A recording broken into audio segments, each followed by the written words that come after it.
town liked to call itself slow. Redfield's pace was the kind that let dust settle into the grooves of the roads and old stories curl into the eaves of porch roofs. You could set your watch by the bell at the diner, could tell the week by what truck sat out front of the feed store. That sleepy constancy had once felt like shelter to me, an anchor when other parts of life tried to pull me away. Now it sometimes felt like a trap, a skin-tight shirt that wouldn't unbutton no matter how hard I tugged. The morning I broke my back, well, not broke exactly, but came close enough for a dramatic grunt. I was already annoyed at myself. The barn ladder had been rickety, older than my patience. I told myself I'd change a bulb and be done. Caleb, my best friend and long-suffering partner in farm chores, had been on his way, promising to pull his weight with a grin that said he'd probably tell the story over and over for his own amusement. I thought I could beat him to it, show him I was handy. Pride is a poor balance check. Gravity is a remorseless editor. The slip was sudden, stupid, the kind of accident that gives you time to think ridiculous, uncharitable thoughts before you land. For a beat, I lay looking up at the rafters, the metal and wood all angled wrong, like a world after a fever. Pain lanced across my hips so hard I tasted metal. The barn smelled like hay and oil and the kind of sweat that takes days to wash out. When I finally hauled myself upright, the world swam. By the time Caleb arrived, and despite his jokes about bending in 3 places, I had to admit I was hurt. It's useful that people you grew up with can read when your voice is lying. He drove me to Carter family practice because it was 10 minutes away and because I had no better plan. Dr. Carter's office was the sort of building that confessed nothing.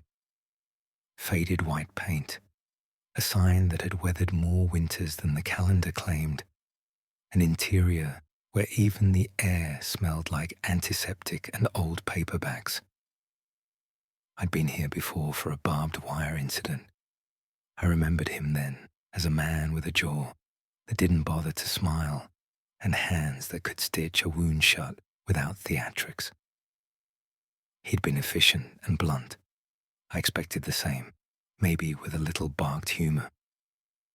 When he opened the exam room door, everything of my little plan to be unimpressed dropped.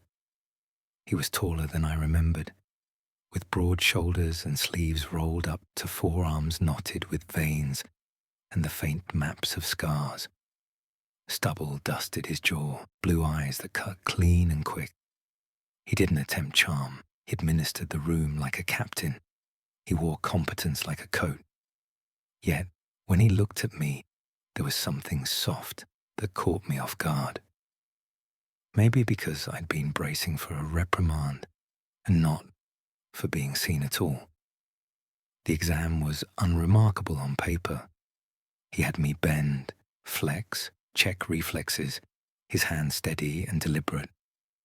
There was the clinical, vocabulary, sacroiliac displacement, inflammation, swelling. Then the few practical items, a wrap, an ice pack, no heavy lifting for a week, but the positions he made me take, the quiet manner in which he moved around my body, the casual, competent gentleness. It felt intimate in a way that left my ribs vibrating. He didn't leer or flirt. He didn't have to. He listened. He noticed. He adjusted the wrap so it sat snug and warm. And when our fingers brushed taking the prescription, it was small, but the contact hummed like an electric current. On the walk back to the truck, the world seemed normal enough.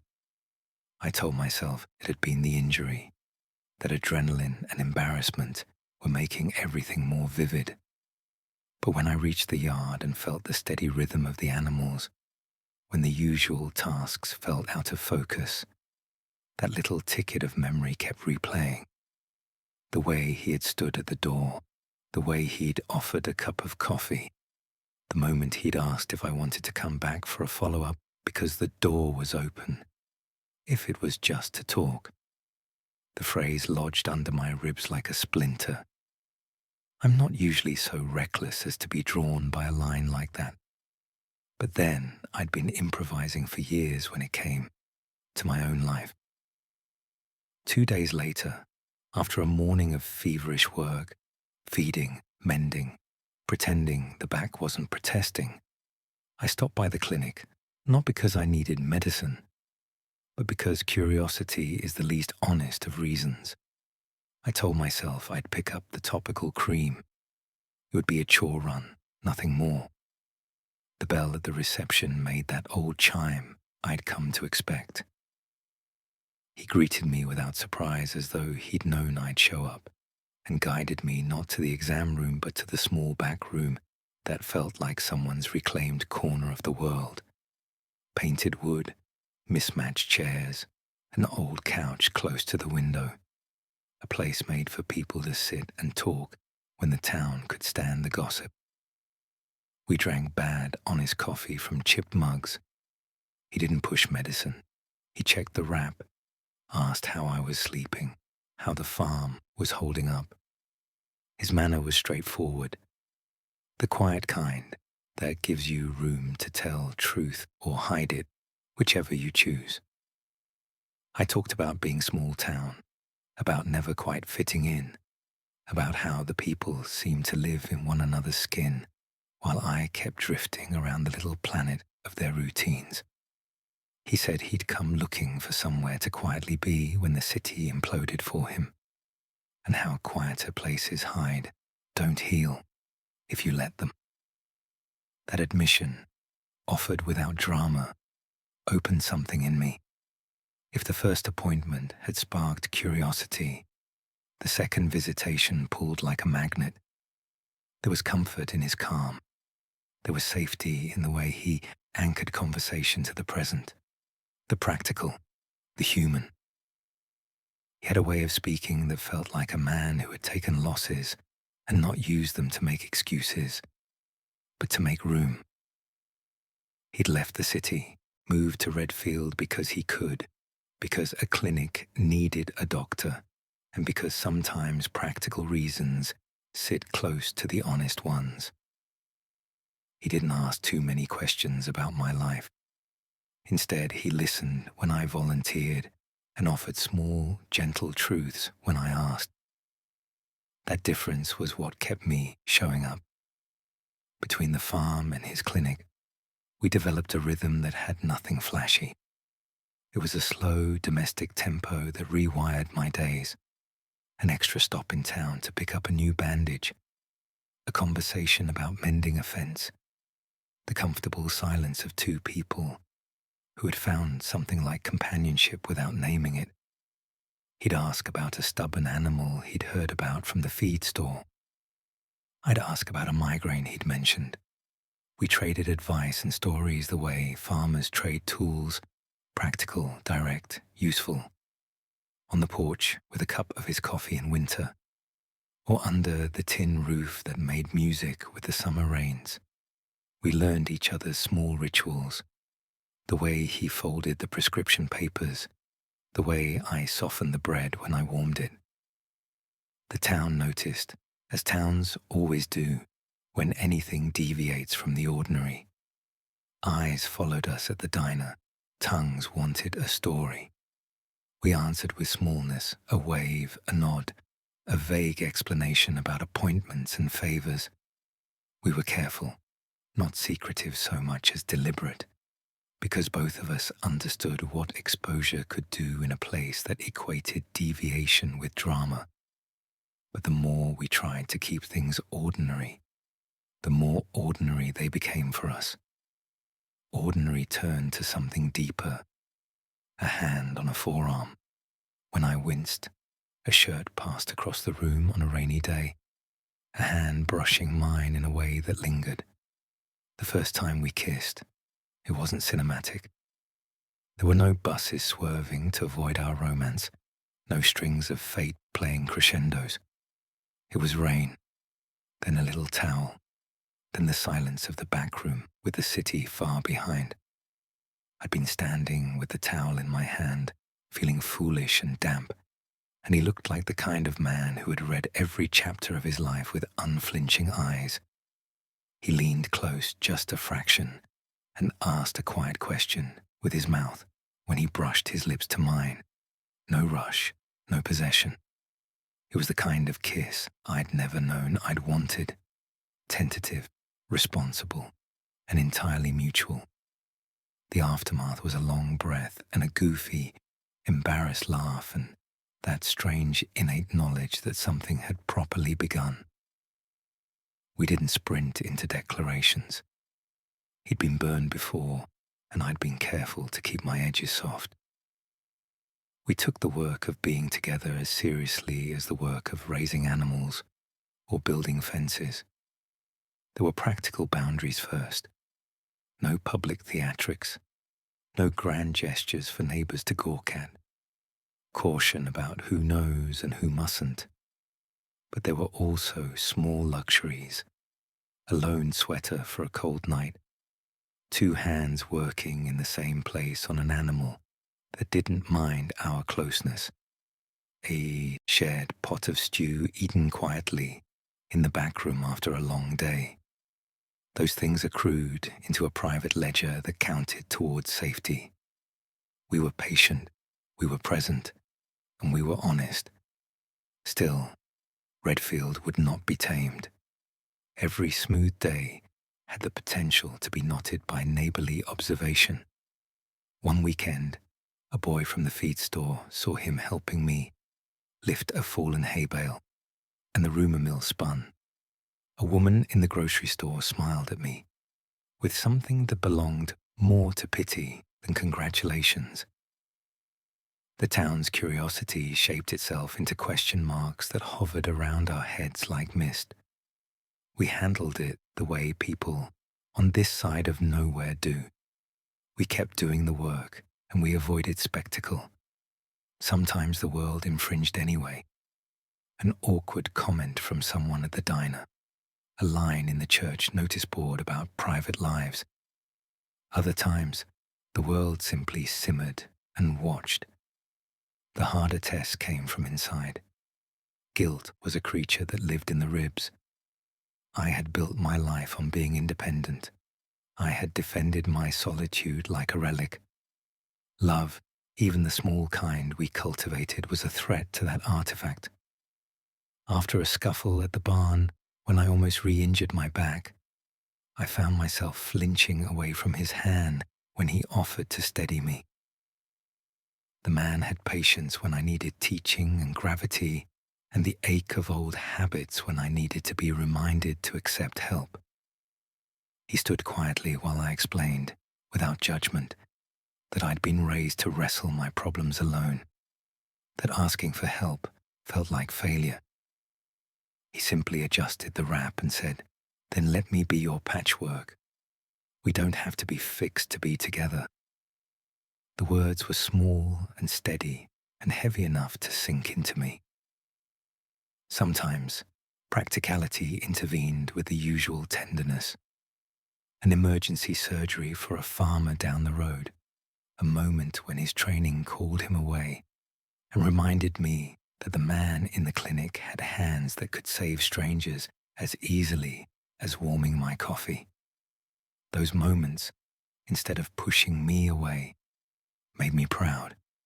They also left me bristling with the knowledge that he was vital in a larger circle than mine. He handled it with the same simple firmness he applied to everything. No grand promises, only reliable return. We grew into the fabric of each other's days not because of fireworks, but due to the quiet weaving, mending tools, quiet dinners, the way he would take my hand when stepping into the rain and give me a squeeze that said more than any headline. People in town adjusted at their own pace. Some older faces never altered, shut into their ways of measuring life. Others listened more closely, and their eyes changed a little. The kids in the feed store began to ask about goats instead of gossip. It wasn't a revolution. It was a slow unspooling. But every small softness counted, like each stitch in a wrap. Of course, there were moments of fear. Once, when I brought him to the barn to meet the animals, a neighbor I'd known forever rolled up his sleeves and asked me, point blank, what that was, as if affection could be notarized or moved like a fence post. The conversation was short and blunt. The man's vocabulary was the language of the old world. I remember standing there in my boots, mud under my nails, feeling the town's history press against my chest. I felt the old instinct to duck and apologize rise in me like bile. But when I looked at him, at the patient man who'd become mine, I realized how much ground I had already surrendered to what mattered more, the quiet truth of kindness. I answered calmly that nothing had changed about my work, but everything about how I felt. The neighbor huffed, made a sound between a snort and a sigh, and went back to his truck. Not a victory, but a defeat of fear. The barn was still ours. In the fall, when the harvest had been good and the golden light lay low over the fields, we both felt like the risk of smallness was rewarded. He took a day off to come help with a broken fence. After hot coffee and a reluctant grin, we fixed posts while the sky cooled. There was the easy companionship of two people who have learned to work. Hands, tools, a joke, then a silence that doesn't feel like absence. That night, at the backroom table, under a tarped window, he poured cider and offered a toast to ordinary things, for keeping the roof over us and mending what needs mending. I raised my cup to him and thought about how odd it was that the man who had once asked for a life without spectacle now found himself in it. We had both traded our old cities for something more honest. Not everything was without conflict. Mine was primarily internal, the tug between staying small to protect myself and giving in to a love that demanded presence. His was practical, balancing the clinic and the moral weight of how being himself in this town might complicate our lives.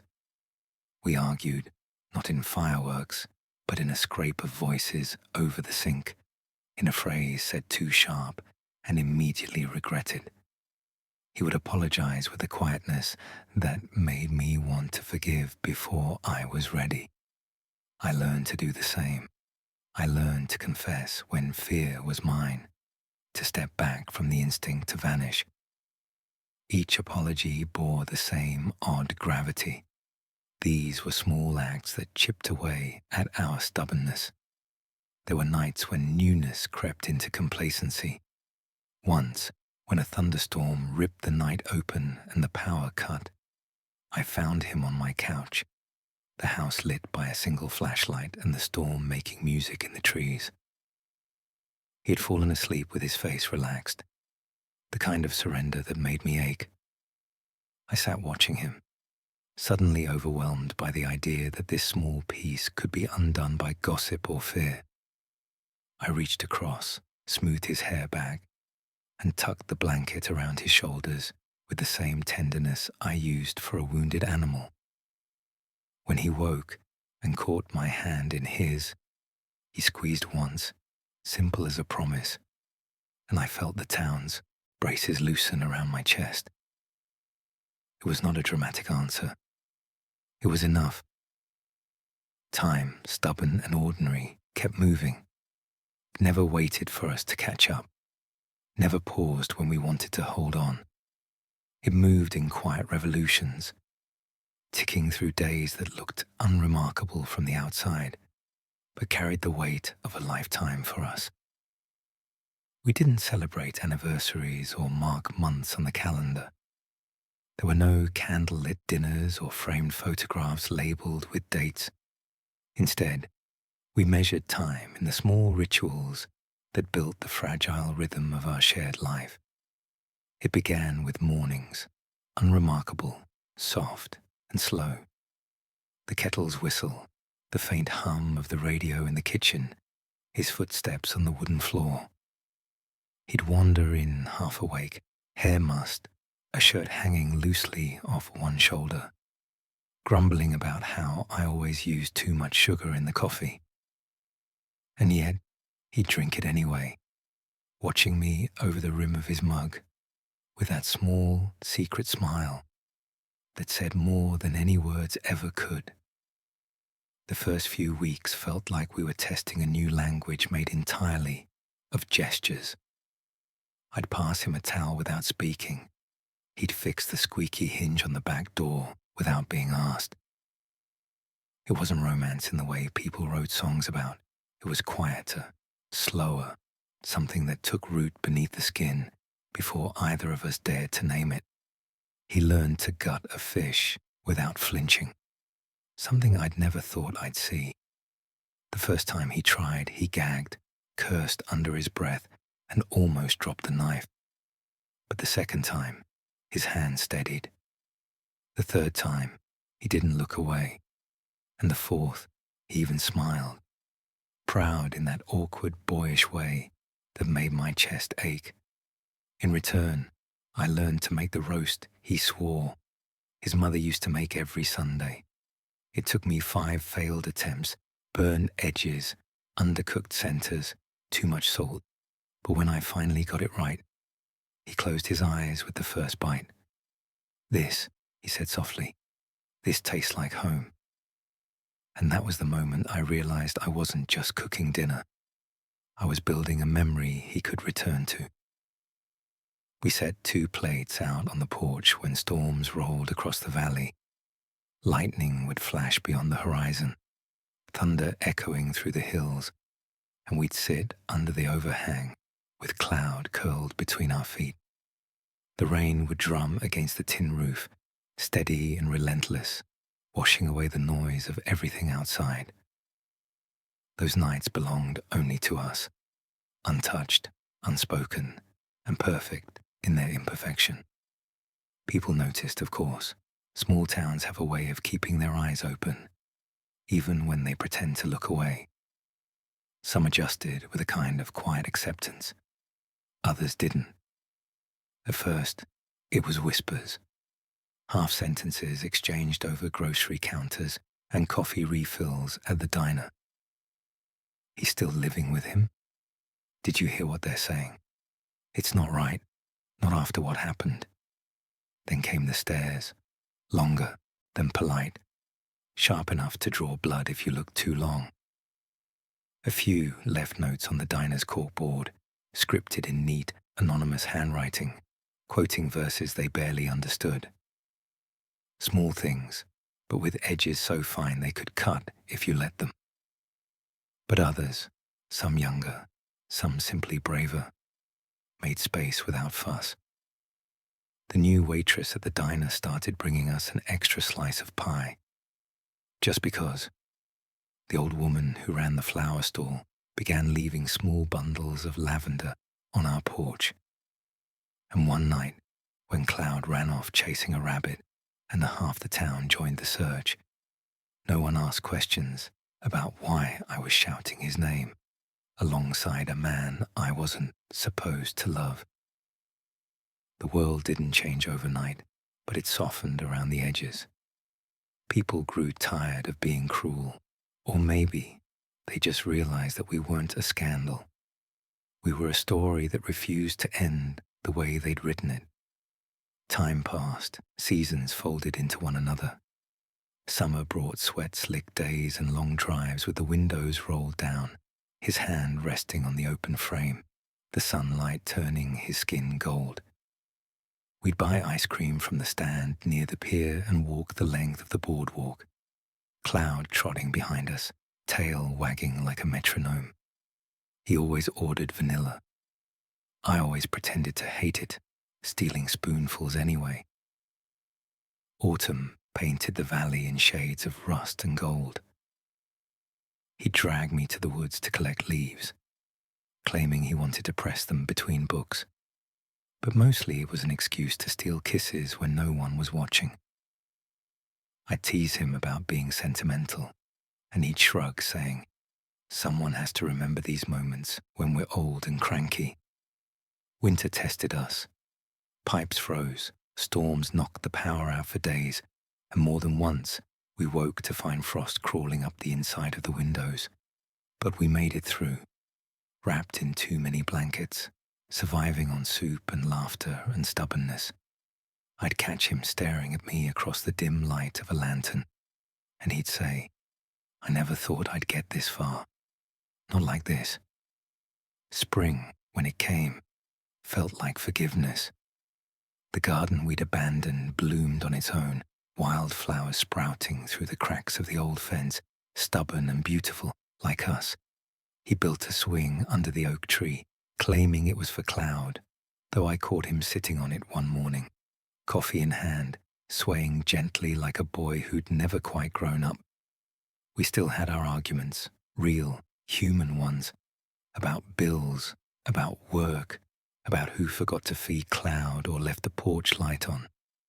But even those fights carried a strange kind of tenderness, because underneath every sharp word was the quiet, unwavering truth. Neither of us was going anywhere.